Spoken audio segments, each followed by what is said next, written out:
بسم اللہ الرحمن الرحیم۔ آج کی کلاس میں سورۃ الفتح شروع کریں گے، اور سورۃ الفتح کا ترجمہ اور تفسیر، اور سب سے پہلے سورۃ الفتح کا بیک گراؤنڈ یا شان نزول جسے کہتے ہیں، یعنی سبب نزول کیا ہے، کیوں یہ سورت نازل ہوئی۔ سب سے پہلے ہم اس کو تھوڑا سا دیکھیں گے۔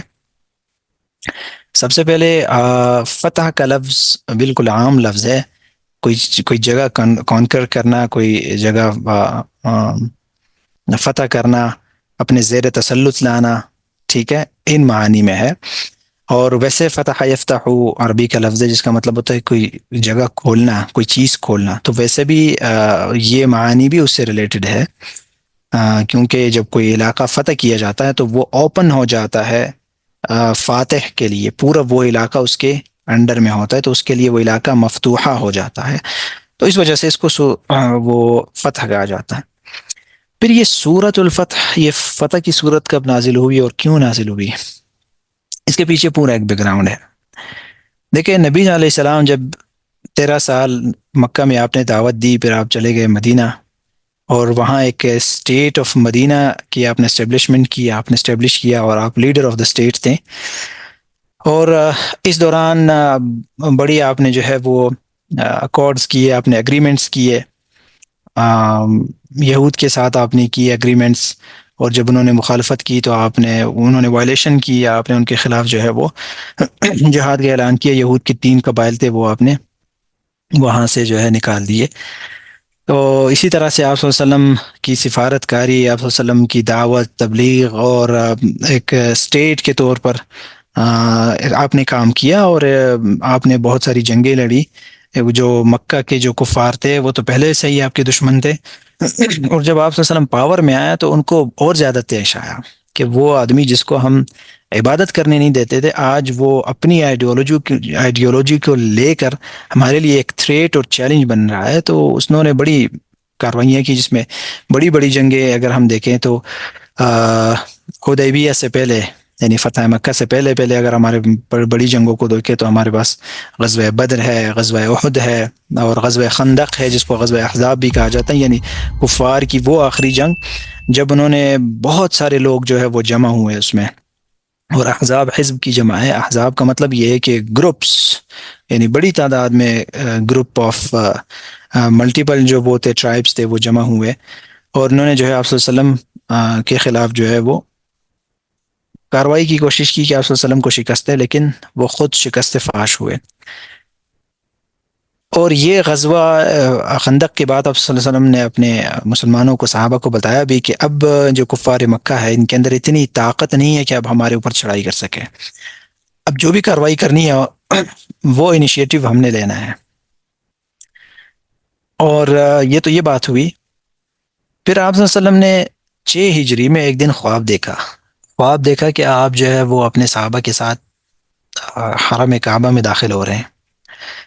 آپ نے یہ خواب اپنے صحابہ کو سنایا، ان کا بڑا شوق ہوا وہاں جانے کا، عمرہ کرنے کا۔ اور پھر ویسے بھی نبی کا جو خواب ہوتا ہے وہ ایک حکم ہوتا ہے، ٹھیک ہے، اس کا مطلب ہے آپ صلی اللہ علیہ وسلم کو حکم تھا کہ آپ جائیں عمرہ کریں۔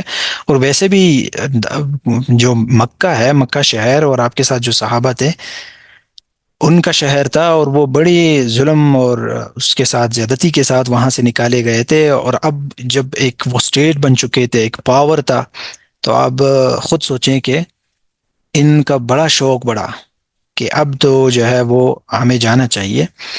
تو بڑے بڑے صحابہ کا بھی شوق ہوا، انہوں نے بھی آپ صلی اللہ علیہ وسلم سے کہا کہ ہمیں جانا چاہیے، تو 1400 صحابہ لے کر پیسفلی آپ علیہ السلام عمرے کے لیے نکلے۔ تو آپ جب مکہ آئے، مکہ شہر میں داخلے ہونے سے پہلے ایک مقام آتا ہے جسے کہتے ہیں حدیبیہ کے مقام پر آپ نے پڑاؤ ڈالا، اور آپ نے جو ہے وہ حضرت عثمان رضی اللہ عنہ کو اپنے ایلچی، اپنے ریپریزنٹیٹیو کے طور پر آپ نے مکہ کے لوگوں کے پاس بھیجا، اور حضرت عثمان سے کہا کہ آپ ان سے کہیں کہ ہم پیسفلی آئیں، کسی جنگ جھگڑے کے لیے نہیں آئیں، ہم جو ہے وہ جسٹ عمرہ کریں گے اور چلے جائیں گے یہاں سے۔ جب حضرت عثمان رضی اللہ عنہ وہاں گئے تو مکہ والوں نے ایک افواہ پھیلائی کہ حضرت عثمان کو مکہ والوں نے شہید کر دیا۔ شاید وہ جسٹ چیک کرنا چاہتے تھے کہ آپ صلی اللہ علیہ وسلم کا ریئیکشن کیا ہوگا. تو جب آپ صلی اللہ علیہ وسلم نے یہ بات سنی، آپ صلی اللہ علیہ وسلم بہت غصہ ہوئے، غمگین بھی ہوئے، بہت غصہ ہوئے کہ کتنا دھوکہ کیا انہوں نے ہمارے ساتھ. ایک پیسفلی میں نے جو ہے وہ ریپرزنٹیٹیو کے طور پر جو ہے وہ عثمان کو بھیجا، انہوں نے شہید کر دیا. تو آپ نے درخت کے نیچے صحابہ سے ایک وعدہ لیا جس کو کہتے ہیں بیعت. بیعت کا مطلب ہوتا ہے کسی چیز کا وعدہ لینا کہ ہم نے یہ کام کرنا ہے یا یہ کام نہیں کرنا. ٹھیک ہے. تو وہ ایک دوسرے کو ہاتھ دیتے ہیں. تو آپ صلی اللہ علیہ وسلم نے اپنا ہاتھ رکھا اور صحابہ ہاتھ رکھتے گئے رکھتے گئے رکھتے گئے، یہاں تک کہ سارے صحابہ نے ہاتھ رکھا اور آپ نے بیعت علی الموت کی. یعنی حضرت عثمان کے خون کا بدلہ ہم لیں گے، اگرچہ ہم اس راہ میں ہمیں شہادت ہی کیوں نصیب نہ ہو، کہ انہوں نے اتنا بڑا ظلم کیا ہے تو اب ہم ان کو ایسا نہیں چھوڑیں گے. تو اس کو بیعت رضوان کہا گیا ہے. اور اللہ تعالیٰ نے بےحد پسند کیا اس بیعت کو. اللہ تعالیٰ نے آگے کی آیتوں میں آ جائے گا کہ اللہ تعالیٰ کہتے ہیں کہ اللہ تعالیٰ نے یہ سارا منظر دیکھ لیا جب آپ درخت کے نیچے صحابہ سے بیعت لے رہے تھے، اور وہ سب بیعت علی الموت پر جو ہے وہ آپ کے ساتھ ہے وہ، اور وہ آپ کو وعدہ دے رہے تھے. اور یہ خبر پہنچی کفار تک، کفار مکہ تک. انہوں نے جب دیکھا کہ اوہو یہ تو صورتحال بہت خراب ہے، یہ تو ہمارے اوپر چڑھائی کریں گے، تو انہوں نے جو ہے وہ فوراً خبر پہنچائی کہ نہیں یہ جھوٹ ہے. اور اسی طرح سے حضرت عثمان واپس آ گئے. انہوں نے حضرت عثمان سے کہا جب وہ چلے گئے کہ آپ خود جو ہے وہاں پہ آپ عمرہ کر سکتے ہیں، طواف کر سکتے ہیں، لیکن حضور علیہ السلام اپنی لشکر کے ساتھ یعنی صحابہ کے ساتھ نہیں آ سکتے. اگر آپ نے آنا ہے تو آپ نیکسٹ ایئر آ جائیں، ابھی اس سال آپ نہیں کر سکتے. تو آپ پہلے بھی سوچے کہ مسلمان ایک طرح سے پہلے بھی ان کو غصہ تھا، پھر یہ بات بھی آ گئی تو مسلمانوں کا غصہ تھوڑا سا اور بڑا. پھر بھی آپ صلی اللہ علیہ وسلم مسلمانوں کو اطمینان دیتے رہے، اور آپ نے ایک اور جو ہے اپنے ریپرزنٹیٹیو کو، کسی قبیلے کے ایک شخص کو بھیجا کفار کے پاس، اور ان سے کہا کہ آپ ہمارے ساتھ ایک ایگریمنٹ کریں، ایک پیس ایگریمنٹ کریں. چونکہ ہماری جنگیں بہت ہوئی ہے، ہم چاہتے ہیں کہ ہم ایک ایگریمنٹ کریں. کیونکہ مسلمان اس وقت ایسی سچویشن میں آ گئے تھے کہ وہ کفار جو پہلے وہ ان کو عبادت کرنے نہیں دیتے تھے، لیکن آج مسلمان ان کے برابر کی حیثیت میں بلکہ ان سے بھی بڑھ کر آ گئے تھے. کیونکہ کئی دفعہ ان کو شکست بھی دے چکے تھے، بدر میں شکست دی، احد میں شکست دی، پھر غزوہ خندق میں شکست دی. تو اب مسلمان ایک اسٹیٹ بھی بن چکے تھے، اور اس مطلب مسلمان اتنے تھے کہ وہ کفار سے ایک ایگریمنٹ بھی کر سکیں. تو کفار جو ہے وہ اس چیز پر راضی ہوئے، لیکن اس ایگریمنٹ میں انہوں نے ایسے شرائط رکھے، اس کے ایسے کلوزز تھے جو کہ سراسر بظاہر جو ہے مسلمانوں کے خلاف جا رہے تھے، جس پر مسلمان مزید غصہ ہوئے. اس میں مثال کے طور پر ایک شک یہ بھی تھی کہ جو بھی کوئی شخص آج کے بعد مسلمان ہو کر، یعنی کفار مکہ میں سے کوئی شخص مسلمان ہو کر مدینہ جائے گا، ٹھیک ہے، تو مسلمان اس کو واپس کریں گے، اس کو ایکسیپٹ نہیں کریں گے، اس کو اپنی سوسائٹی کا حصہ نہیں بنائیں گے، اس کو واپس کریں گے تاکہ وہ واپس آ جائے. اور اگر مسلمانوں میں سے خدا نخواستہ کوئی شخص مرتد ہو کر واپس آ جائے، مدینہ لوٹا ہے، مکہ لوٹا ہے سوری، تو کفار مکہ کی ذمہ داری نہیں ہے کہ اس کو ریجیکٹ کرے، اس کو نکالے، اس کو ایکسیپٹ نہ کرے، نہیں، وہ آ سکتا ہے. اب آپ دیکھیں یہ بظاہر مسلمانوں کے خلاف تھا پورا.